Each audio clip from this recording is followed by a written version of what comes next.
En Israel se están produciendo protestas masivas para exigir la dimisión del gobierno de Benjamin Netanyahu.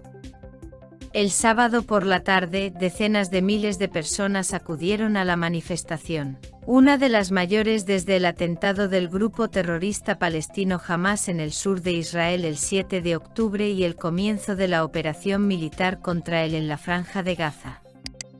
Los manifestantes, entre ellos familiares de más de un centenar de rehenes capturados por militantes de Hamás y retenidos en la Franja de Gaza, exigen que se dé prioridad a su liberación.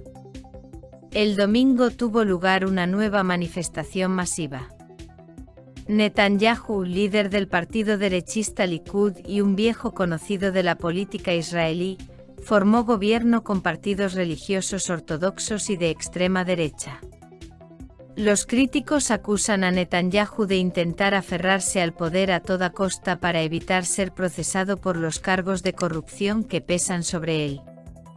Los intentos del gobierno de Netanyahu de introducir reformas que privarían de independencia al poder judicial israelí provocaron protestas generalizadas el año pasado.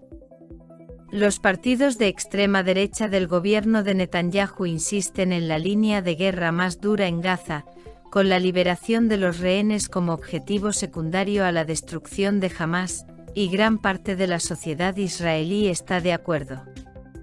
Los partidarios de Netanyahu están atacando a los familiares de los rehenes implicados en las protestas, llamándoles traidores, tanto virtualmente, en las redes sociales, como físicamente durante las manifestaciones.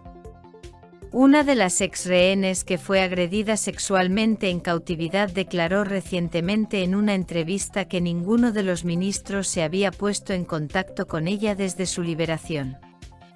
Al parecer, familiares de rehenes con ciudadanía israelí y estadounidense dijeron el otro día a Netanyahu en una reunión con el que la administración Biden les trata mejor que el gobierno israelí.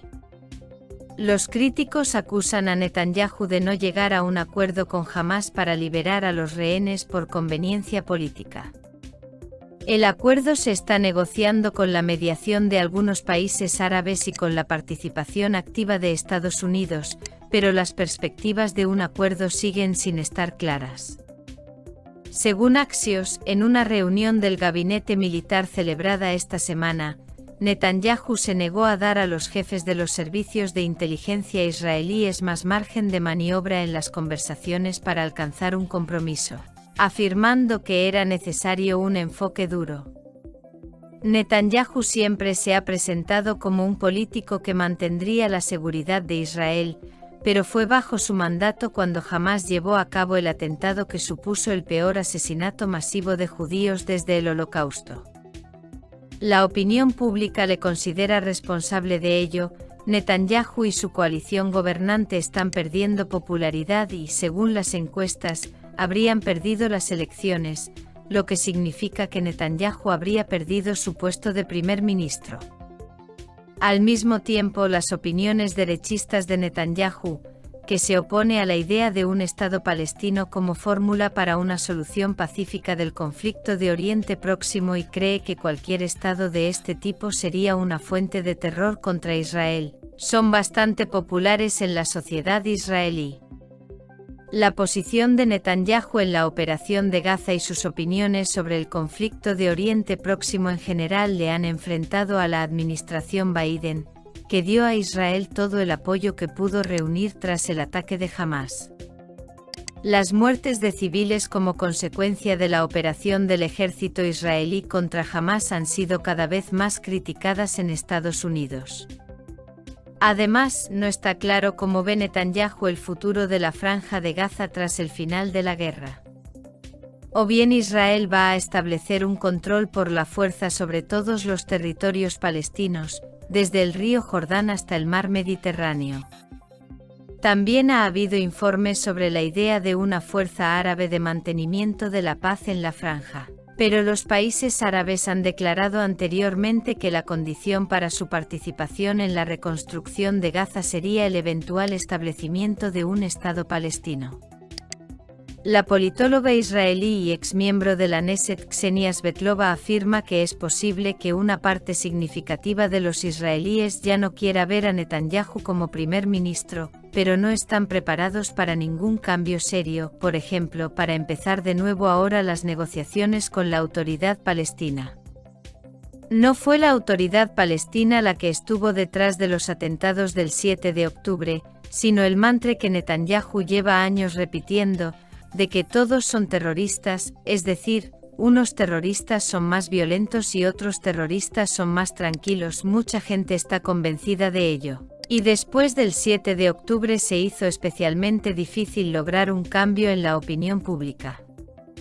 Si hay elecciones, los israelíes probablemente votarán a un primer ministro diferente, pero no preveo un gran cambio de política en cuestiones cardinales, como la resolución del conflicto con los palestinos en general. Netanyahu comprende perfectamente que no puede permitirse ser reelegido, y luchará hasta el último extremo. A menos que uno de sus socios de coalición le abandone, entonces no se podrá hacer nada, pero él mismo no va a convocar una reelección, porque se da cuenta de que probablemente no será primer ministro la próxima vez, y hay un juicio pendiente sobre él. La presión sobre la coalición de Netanyahu ha aumentado esta semana debido a una sentencia del Tribunal Supremo sobre el antiguo problema del reclutamiento de estudiantes de yeshivas, escuelas religiosas. Desde la fundación de Israel, se ha hecho una excepción con ellos para preservar la tradición del estudio de la Torá. Pero si entonces había unos cientos de estudiantes religiosos, ahora hay decenas de miles. La mayoría de la sociedad israelí cree que los estudiantes religiosos deberían estar sujetos al servicio militar obligatorio en pie de igualdad con el resto de la juventud del país. Israel tiene servicio militar obligatorio universal, incluidas las mujeres. Los intentos de la coalición de Netanyahu, que incluye a partidos religiosos ortodoxos, de mantener a los estudiantes de la yeshiva fuera del servicio militar obligatorio han sido una de las causas de las masivas protestas contra el gobierno en el pasado. La evolución de la situación con el reclutamiento de estudiantes religiosos no está clara, dice Svetlova, una situación así no se ha dado en mi memoria. Que se les obligue a servir contra su voluntad es una gran incógnita. No estoy segura de que el ejército vaya a hacerlo, ni de que el gobierno esté dispuesto a ello. Seguirán buscando opciones de compromiso. Es poco probable que los partidos ultrarreligiosos se retiren del gobierno, pero es una presión añadida sobre Netanyahu, junto con las crecientes protestas que exigen su dimisión. Mientras tanto, Netanyahu comunicó el domingo que el día anterior se le había detectado una hernia durante una revisión médica rutinaria, de la que será operado bajo anestesia general. Sus funciones serán desempeñadas temporalmente por el viceprimer ministro Yariv Levin. Estimados telespectadores y oyentes, ¿cree que las protestas han sido organizadas desde el exterior o son una expresión espontánea de la voluntad popular? ¿Cuáles deberían ser, en su opinión, los objetivos principales de la operación militar de Israel, objetivos militares o la liberación de los rehenes?